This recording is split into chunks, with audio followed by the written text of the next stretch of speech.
नमस्कार, स्वागत है आपका जी बिजनेस में। मैं हूं दीपक डोभाल और आप देख रहे हैं आपकी खबर आपका फायदा। आरबीआई ने लगातार छठवीं बार रेपो रेट बढ़ाया है। अब नया रेपो रेट 6.5% हो गया है। आरबीआई ने रेपो रेट बढ़ाकर साफ कर दिया है कि महंगाई के मोर्चे पर उसकी जंग अब भी जारी है। इसके अलावा आरबीआई ने कंज्यूमर के हितों को देखते हुए लोन पेनल्टी चार्जेस पर गाइडलाइन जारी करने की बात भी कही है। आज हम इसी मुद्दे पर चर्चा करेंगे, समझेंगे कि रेपो रेट बढ़ने से कर्ज लेने वालों पर कितना असर पड़ेगा, जो लोग घर खरीदने की योजना बना रहे हैं उन्हें अब क्या करना चाहिए, आरबीआई के फैसलों से कंज्यूमर पर पड़ने वाले असर पर विस्तार से चर्चा करेंगे। लेकिन पहले देखते हैं ये रिपोर्ट।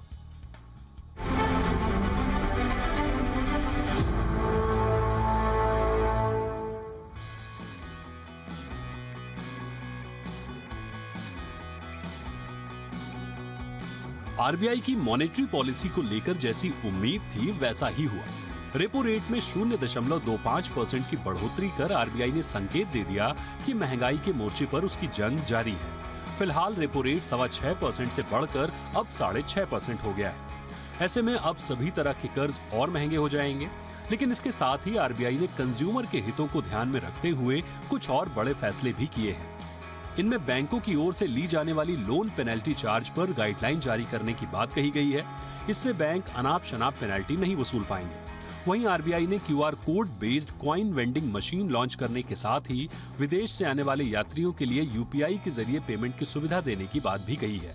फिलहाल तो रेपो रेट बढ़ाने के साथ आरबीआई की पूरी कोशिश महंगाई पर लगाम कसना है।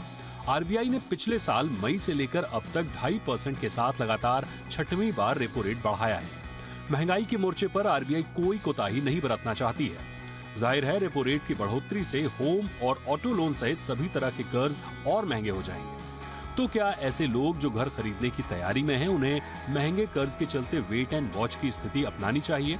इसके अलावा उन लोगों को क्या करना चाहिए जो खासकर होम लोन और ऑटो लोन ले चुके हैं? क्या उन्हें लोन रीपेमेंट करना चाहिए? ये एक अहम सवाल है, क्योंकि आगे भी आरबीआई रेपो रेट बढ़ा सकती है और कर्ज और भी महंगे हो सकते हैं। हालांकि आरबीआई गवर्नर ने उम्मीद जताई कि महंगाई आहिस्ता आहिस्ता ही सही लेकिन कमजोर पड़ रही है। लेकिन फिर भी आरबीआई की उम्मीदों के मुताबिक इसमें कमी नहीं आ पाई है। हालांकि रबी फसल की बम्पर पैदावार के चलते कारोबारी साल 2023 में महंगाई दर के 6.7% से घटकर 6.5% के लेवल पर रहने की उम्मीद जताई गई है। जबकि कारोबारी साल 2024 की अंतिम तिमाही में इसके 5.6% रहने का अनुमान है। आरबीआई ने कहा है कि दूसरी करेंसीज के मुकाबले रुपए में कम उतार चढ़ाव देखा गया है। हालांकि ग्लोबल इकोनॉमी और महंगाई के आंकड़ों में हो रहा उतार चढ़ाव का भारत की इकोनॉमी पर भी असर पड़ रहा है। ग्लोबल चुनौतियां भले ही कम हुई हों, लेकिन अभी बनी हुई हैं। इसके बावजूद इंडियन इकोनॉमी की ग्रोथ की रफ्तार तेज हुई है। इसे देखते हुए आरबीआई ने कारोबारी साल 2023 के लिए भारत की जीडीपी का अनुमान 7% रखा है। आरबीआई के मुताबिक शहरी इलाकों के साथ ग्रामीण इलाकों में भी मांग में सुधार देखने को मिला है, जिससे इंडियन इकोनॉमी में आगे अच्छी ग्रोथ देखने की उम्मीद जताई गई है। ऐसे में कंज्यूमर एंगल से देखें तो आरबीआई की कोशिश महंगाई पर लगाम कर आम आदमी को राहत देना है। ब्यूरो रिपोर्ट, जी मीडिया। इस वक्त हमारे साथ जुड़ चुके हैं। परिचय आज के मेहमानों का आपसे करा दें। हमारे साथ सबसे पहले जुड़ रहे हैं अजय बग्गा सर, जो कि चेयरमैन हैं एलिमेंट्स प्लेटफॉर्म्स के और देश की अर्थव्यवस्था और बैंकिंग क्षेत्र के जाने माने जानकार हैं। अजय सर, बहुत बहुत स्वागत है आपका हमारे शो पर। हमारे साथ हैं जी राम रेड्डी, वाइस प्रेसिडेंट है क्रेडाई के। रेड्डी सर, आपका भी बहुत बहुत स्वागत है। और हमारे साथ हैं फिरोज अजीज, जो कि डिप्टी सीईओ हैं आनंद राठी वेल्थ मैनेजमेंट के। फिरोज साहब, आपका भी बहुत बहुत स्वागत है। बग्गा सर, चर्चा की शुरुआत आपसे ही। एक्सपेक्टेड लाइंस पर ही था 0.25 बेसिस पॉइंट, लेकिन इसका इम्पैक्ट आप ओवरऑल कैसे देखते हैं? और आरबीआई के इस कदम से आपको इकोनॉमी की जो सेहत है वो किस तरह की नजर आ रही है सर इस वक्त? जी दीपक जी, देखें तो एक्सपेक्टेड लाइंस पर जो रेट हाइक था वो एक्सपेक्टेड लाइंस पे था। जीडीपी थोड़ा सा बढ़ाया गया, वो अच्छा था, वेलकम था। इन्फ्लेशन घटाया गया, वो वेलकम था। जो पसंद नहीं आई चीज, एक तो कोई फॉरवर्ड गाइडेंस नहीं आई कि ये आखिरी रेट हाइक है। हमें उम्मीद थी कि 6.5 हो जाएगा और डन, ये टर्मिनल रेट हो जाएगा। ये नहीं निकल के आया। उल्टा काफी हॉकिश उनके स्टेटमेंट्स रहे। तो स्टेटमेंट्स जो निकल के आए वो ज्यादा हॉकिश थे कि कोर इन्फ्लेशन काबू में नहीं आ रहा। और एक आप सबको मैं एक नजरिया देना चाहूंगा कि रेट अब 6.5 है और अगले साल की इन्फ्लेशन की उम्मीद 5.3 है। मतलब आपका रियल रेट 1.2% है। जब दुनिया भर नेगेटिव इंटरेस्ट रेट्स पे चल रहा है, नेगेटिव रियल रेट्स पे, अब आप यूएस देखें तो उनका रेट 4.5% है और उनकी इन्फ्लेशन की दर 7% से ज्यादा है। मतलब नेगेटिव रेट 2% चल रहा है। हर इकोनॉमी में नेगेटिव रेट है और भारतीय इकोनॉमी में आप 1 पॉइंट और भारतीय इकोनॉमी में इस तरह का आप देख रहे हैं रेट, रियल रेट पॉजिटिव, ये रिस्ट्रिक्टिव हो जाता है। तो पॉलिसी काफी हॉकिश रही, अनुमान से ज्यादा हॉकिश रही, और ये भी नहीं पता कि एक और 25 आएगा कि नहीं। तीसरा, ज्यादा ग्लोबल फोकस्ड है क्योंकि फेड रेट हाइक अभी भी जारी है। हमारी उम्मीद यही है मार्च और मई में 2 रेट हाइक और हैं फेड के, तो उसके चलते हो सकता है एक रेट हाइक और करना पड़े व्यवस्थावश, और ये अच्छा नहीं है इंडस्ट्री के लिए क्योंकि यहाँ से और रेट हाइक करना मतलब आप अंकुश लगा रहे हैं। ऑलरेडी स्लोइंग इकोनॉमी है अगले साल के लिए, उसके ऊपर हायर रेट है, और जो रियल रेट है वो पॉजिटिव है 1.2%। ये बहुत रिस्ट्रिक्टिव हो जाता है। यानी कि जो आप लोगों से बात भी हो रही थी और लगातार हम पिछले कई महीनों से बात कर रहे हैं, आप भी यही कह रहे थे कि रेट हाइक तो जारी रहेगा, लेकिन वो फेब में आने वाली पॉलिसी में आखिरी होगा। तो अब इसे आखिरी ना माने सर? जी, वही लग रहा है दीपक जी कि एक और 25 का अनुमान लगाया जा रहा है। एटलीस्ट उन्होंने विराम नहीं लगाया कि भाई ये हो गया और अब हम देखेंगे। और लैग से होता है। मई में आपने शुरू किया रेट हाइक करना, 9 से 12 महीने लगते हैं रेट हाइक वर्क थ्रू होने में इकोनॉमी में। तो जहां 3.5% का रेट हाइक हुआ है, उसके सामने डिपॉजिट लगभग 2.25% बढ़े हैं, आपके लोन 2% बढ़े हैं, तो वो वर्क थ्रू होना इकोनॉमी में, उसको टाइम देना चाहिए था। आज का भी मैं सहमत नहीं हूँ रेट हाइक से, बट हम कह रहे थे आज होगा, ग्लोबल इश्यूज के चलते आज होगा। बट ये जो विराम नहीं लगाया गया, उससे थोड़ी चिंता बढ़ी है। यील्ड्स भी बढ़े, 3 बेसिस पॉइंट बढ़ा 10 साल का, बट ओवरऑल मार्केट में चिंता बढ़ी कि रिस्ट्रिक्टिव पॉलिसी हो गई। एब्सोल्युटली, यानी कि फॉरवर्ड लुकिंग में कोई ऐसा मैसेजिंग नहीं दिया कि अब आगे रेट हाइक नहीं बढ़ेंगे या हमारे पास विंडो आ चुका है, ऐसा कोई क्लियर मैसेजिंग नहीं दी। और दूसरा जो सर कह रहे हैं कि कोर इन्फ्लेशन काबू में नहीं है, अगर इस तरह की मैसेजिंग होगी तो स्वाभाविक रूप से थोड़ा चिंताएं आना लाजमी भी है। बहरहाल रेड्डी सर, अब एक घर खरीदार को क्या करना चाहिए? अब दो तरह के लोग हैं हमारे पास, एक इन्वेस्टर है और दूसरा जो एंड यूजर है। दोनों को अभी बढ़े हुए रेट्स के बाद अब क्या करना चाहिए? क्योंकि अभी हम जो लिस्टेड कंपनीज हैं रियल एस्टेट की, उनमें हम देख रहे थे जो डेवलपर्स हैं उनके रिजल्ट्स भी बहुत ज़्यादा अच्छे नहीं आए हैं, मार्जिन पर दबाव उनके ऑलरेडी है। तो ऐसा तो नहीं है कि कंज्यूमर सेंटिमेंट थोड़ा सा रियल एस्टेट में थोड़ा और उस पर कोई असर ना पड़े?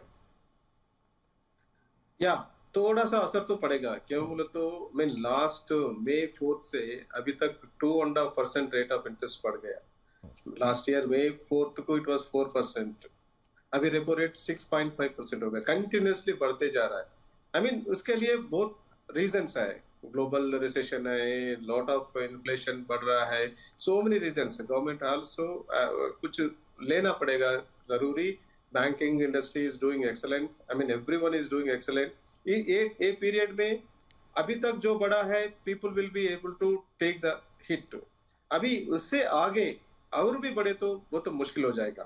क्यों बोले तो अपने को 6.5% होम लोन मिल रहा था, अभी 8.5 तक आ गया। अभी बढ़ते गए तो आई मीन होम लोन वाला को बहुत मुश्किल हो जाएगा। स्पेशली स्मॉल इन्वेस्टर जो भी है, घर खरीदने वाला, उन लोग नॉर्मली क्या करता है, हाउसिंग रेंट पे करने से अच्छा ईएमआई पे करके उन लोग दे विल बी परचेज करते, घर खरीदते और घर में ये हो जाते हैं। ये ईएमआई में थोड़ा सा रेंट से थोड़ा सा ज्यादा करे तो हो जाता है। मगर अभी ऐसा रेट अभी बढ़ते गए तो और मुश्किल हो जाएगा। आज तक तो अभी because of the economy situation, the government जो भी डिसीजन ले रहा है, ग्लोबल इकोनॉमी देखे तो अपना इंडिया बहुत बहुत बेहतरीन कर रहा है अभी भी। ग्रोथ इवन ग्रोथ रेट देखे तो जीडीपी में 7% अभी दिखा रहे। बाकी बाकी कंट्री बहुत इकोनॉमी में बहुत बहुत बैड सिचुएशन में चल रहा है। गवर्नमेंट जो भी पॉलिसीज ले रहा है वो अच्छा ले रहा है, मगर अभी तक जो भी हो रहा है ठीक है। अभी इससे आगे गए तो डेफिनेटली अपना इंडस्ट्री के ऊपर भारी पड़ेगा, क्यों बोले तो अभी अफोर्डेबिलिटी कम हो जाएगा, घर खरीदने में प्रॉब्लम हो जाएगा। आप जैसा बोला अभी अभी लिस्टेड कंपनीज में थोड़ा ऑलरेडी ग्रोथ नहीं दिख रहा है, वो असर कंप्लीट दो पूरा कंट्री में पड़ रहा है। ये इंडस्ट्री को अच्छा संभालने का गवर्नमेंट का ये है, बिकॉज रियल एस्टेट इंडस्ट्री और कंस्ट्रक्शन इंडस्ट्री के ऊपर 250 इंडस्ट्रीज डिपेंड हो गया। ये इंडस्ट्री अच्छा हो गए तो पूरा इकोनॉमी में भी ग्रोथ अच्छा होगा। अभी देखिए अभी एम्प्लॉयमेंट जनरेशन में देखिए आप, highest employment generation of the agriculture कौन सा है, वो तो कंस्ट्रक्शन इंडस्ट्री है। ये इंडस्ट्री को ये पूरा ये देख ले के I mean it should not be further जो भी इंक्रीज नहीं होना बोल के, it is my this thing. Absolutely, absolutely. यानी कि आप कह रहे हैं इतना बड़ा जॉब जनरेटिंग सेक्टर है, उसका थोड़ा सा ध्यान रखना चाहिए था। रियल एस्टेट अगर ऐसे रेट हाइक होते रहा तो स्वाभाविक रूप से रियल एस्टेट के जितने भी स्टेक होल्डर्स हैं उनकी चिंताएं भी बढ़नी लाजमी है। एक आम इन्वेस्टर के लिए क्या छिपा है फिरोज जी, उसे क्या करना चाहिए? मेरा आपसे भी वही सवाल रहेगा, इन्वेस्टर के लिए भी और एंड यूजर जो घर खरीदार है उसके लिए भी अभी क्या मौके हैं? रुकें, वेट करें, जाने दें, टाल दें, क्या करें? दीपक जी, पहले तो मैं थोड़ी सी टिप्पणी इकोनॉमी पे करना चाहूंगा। जी जी श्योर। आप देखें, अगर इकोनॉमी लार्ज इकोनॉमीज देखें तो इंडिया की जो इन्फ्लेशन काबू में आई है वो सबसे ज्यादा आई है। लास्ट ईयर जैन में 4% की हमारी रेपो थी, आज हम 6.5 पे पहुंच गए, 2.5% वहां बढ़ा है। हमारी जो महंगाई थी वो 6% से घट के अभी 5.7 दिसंबर में आई थी, तो दैट्स अ लार्ज टिप। अगर आप देखें यूएस नाक के बराबर के इंटरेस्ट से अभी 4.25 4.5 तक पहुंच गया, उनकी अभी भी महंगाई 6.5 पे है। ये पहली बार ऐसी मेरी जिंदगी में हुआ है कि 16 कंसेक्यूटिव महीने यूएस की इन्फ्लेशन इंडिया से ज्यादा रही है। तो माना कि इस बार कोई इंडिकेशन नहीं दी कि ये लास्ट रेट हाइक है, मेरे हिसाब से ये लास्ट रेट हाइक होने की अच्छी खासी संभावना है। उन्होंने थोड़ी गुंजाइश रखी है। जापान ले लें, यूके ले लें, जापान का इन्फ्लेशन 9.2 पे आया दिसंबर में, 4 पे आया, यूके का 9.2 पे आया। उन्होंने ब्याज दरें 4% बढ़ाई है, 0.1 0.2। आज भी देखें 10 ईयर जीसेक में 4 की बात की थी रेड्डी साहब ने लास्ट ईयर, तब 4.4% था। तब 10 ईयर जीसेक तब भी 7.37 था, आज भी उसके आसपास ही घूम रहा है 7.4 के। तो 2.5% की रिपो बढ़ गई, बट 10 ईयर जीसेक नहीं बढ़ा है। काफी लोगों को, ये निवेशकों को लगता है कि ब्याज दरें आरबीआई बढ़ाएगी तो डेट फंड में नुकसान होगा एंड वाइस वर्सा। ये जो मिथ है, ये रॉन्ग मिथ है। इतनी फास्ट इंक्रीज इन रेपो और 10 ईयर जीसेक में थोड़ा भी मूव नहीं is an evidence that these two are not correlatable variables. अब आता हूं मैं होम लोन सेक्टर पे। ये बहुत चिंता की बात थी कि एक इंडिविजुअल 6.5% पे बोरो कर पाता था, जब गवर्नमेंट ऑफ इंडिया 7.5 पे बोरो कर रही थी 10 साल के लिए। ये ऐसा नहीं हो सकता। तो of course real estate sector को सॉफ्ट चाहिए, मोटिवेट रखना पड़ेगा, इकोनॉमी के लिए बहुत इंपॉर्टेंट है। बट गवर्नमेंट से कम ब्याज पे एक इंसान कैसे बोरो कर सकता है? अब वो जाके करेक्ट हुआ है, 1% 1.25% ज्यादा ब्याज देना पड़ रहा है, वो लॉजिकल है। So I think coming back to your pointed question, एक होम बायर को तभी खरीदना चाहिए जब उसकी कंजम्पशन की नीड हो। इन्वेस्टर को तो हाथ लगाना ही नहीं चाहिए रेसिडेंशियल रियल एस्टेट। आप 10 साल का, 5 साल का, 20 साल का आंकड़ा देख लीजिए। प्रॉपर्टी जो रेसिडेंशियल होती है वो इन्वेस्टमेंट के तौर पे सिर्फ पहले 7-8 साल तक आपको रिटर्न दे सकती है। अगर वो प्रॉपर्टी, हमने 100 प्रॉपर्टीज की एनालिसिस की, उसकी पहले 5-7 साल में जो भारी भरकम रिटर्न आनी होती है वही हो जाती है, फिर स्टैग्नेशन होता है एक रेसिडेंशियल प्रॉपर्टी का, बारिंग सम एक्सेप्शन। सो इन्वेस्टमेंट के तौर से ना खरीदें, कंजम्पशन के तौर से खरीदें, एज लॉन्ग एज आपकी ईएमआई जो है वो 40% से आपकी डिस्पोजेबल इनकम से ज्यादा नहीं जाती। ऐसे नहीं कि 70% अपनी ईएमआई कमिट कर दें अपनी सैलरी के हिस्सा। That's the okay, alright. तो एक बार फिर बढ़ी है दर, अब फिर क्या करे आगे कंज्यूमर, इस पर आज हम कर रहे हैं चर्चा। और फर्स्ट हाफ में हमने देखा और जो एक इम्पॉर्टेंट हाईलाइट आज की पॉलिसी का कहेंगे कि ठीक है, रेट हाइक तो ठीक है, वो तो एक्सपेक्टेड लाइंस पर है, लेकिन जो डोर ओपन रखा है आरबीआई ने ज़्यादा टाइटनिंग के लिए, शायद ज़्यादा एक और रेट हाइक के लिए, जैसा बग्गा सर कह रहे हैं, तो वहाँ पे थोड़ा सा वो है। और दूसरा जो कोर इन्फ्लेशन है उसको लेकर, हालांकि अजीज जी कह रहे हैं कि दूसरे देशों की तुलना में अगर हम देखें तो हमारे यहाँ अभी भी स्थितियाँ बेहतर होती जा रही हैं। तो अब एक कंज्यूमर केस में क्या छुपा हुआ है बग्गा साहब, जैसे हम कह रहे थे इकोनॉमी के लेवल पे तो ठीक है, हमने थोड़ा विश्लेषण किया, लेकिन ये क्योंकि आप बैंकिंग को भी बहुत क्लोजली वॉच करते हैं, अनुभव भी आपका अच्छा, ये लोन पेनल्टी वाला कितना बड़ा इश्यू है सर, और ये अब तक अनएड्रेस्ड कैसे रह गया? जी ये बैंक्स के ऊपर था, उनकी डिस्क्रिशन पे किस तरह रखें, तो अब स्टैंडर्डाइज कर रहे हैं तो अच्छा है, क्योंकि जितना छोटा कस्टमर है उतना ही उसको दबाया जाता था। बड़ा कस्टमर तो नेगोशिएट कर लेता था कि भाई अगर लोन प्रीमेच्योर तोड़ रहे हैं तो, बट अगर आप देखें छोटे कस्टमर पे ज़्यादा दबाव रहता था। तो ये अच्छी बात है दीपक के स्टैंडर्डाइजेशन आएगा और एक लेवल ले आएगा आरबीआई कि इससे ज़्यादा आप नहीं चार्ज कर सकते, तो वेलकम स्टेप है कंज्यूमर के लिए। Absolutely sir. रेड्डी सर, एक कस्टमर के ऊपर अब हम देख रहे हैं कि डबल मार आ रही है, स्वाभाविक रूप से जैसा कि आप बता रहे हैं, थोड़ा सा इंडस्ट्री भी उससे खुश नहीं होगी तो इंडस्ट्री के ऊपर भी मार आएगी। अब ऐसा तो नहीं है कि इंडस्ट्री के ऊपर प्रेशर आ रहा है तो इंडस्ट्री रियल एस्टेट में डेवलपर्स जो है वो रेट हाइक कर दें, ऊपर से कस्टमर की ब्याज भी बढ़ गई, तो ब्याज को तो एक आम कस्टमर को तो दोनों प्रेशर झेलने पड़ेंगे, रेट भी बढ़ने का खतरा और इधर ब्याज भी बढ़ गया। तो ऐसे में कंज्यूमर का सेंटिमेंट पॉजिटिव रहे उसके लिए क्या करना चाहिए? क्या ये समय ऐसा है कि डेवलपर थोड़ा अब आगे बढ़ के रेट स्थिर रखें या कम कर दें, कहीं से तो सेंटिमेंट ठीक ठाक रहे? या real estate industry already is going through lot of changes. मतलब अभी आपको पता है, आई मीन कोविड का हिसाब से बहुत हो गया, देन बहुत प्राइसेस अबनॉर्मल बढ़ गए, लैंड प्राइसेस बढ़ गए, सो सेलिंग प्राइस भी बढ़ते जा रहा है। अभी कंज्यूमर अभी रेट ऑफ इंटरेस्ट गए तो थोड़ा नेगेटिव इम्पैक्ट तो होता है डेफिनेटली। अभी अनदर थिंग, अभी अजीज जी एक बता रहे थे investors should not try to invest in this thing, बस उससे थोड़ा मैं डिफर करता हूँ इधर।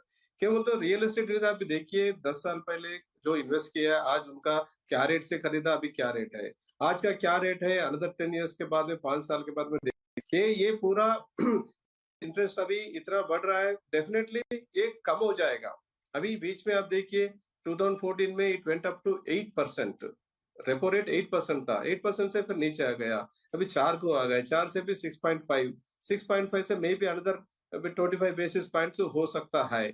मगर ultimately I always strongly believe कि real estate is the safest investment among all the things. क्यों तो land is limited, I mean population is growing, needs बढ़ते जाता है। सो हमेशा हमें ये कोई भी सिटी देखिए, अभी अभी रेट्स अभी देखिए 5 साल पहले, 10 साल पहले क्या रियल एस्टेट वैल्यू के, जो भी अपार्टमेंट लो, प्लॉट ले वो, विला ले वो, जो भी लो, जो भी उसका रेट हमेशा बढ़ते रहे।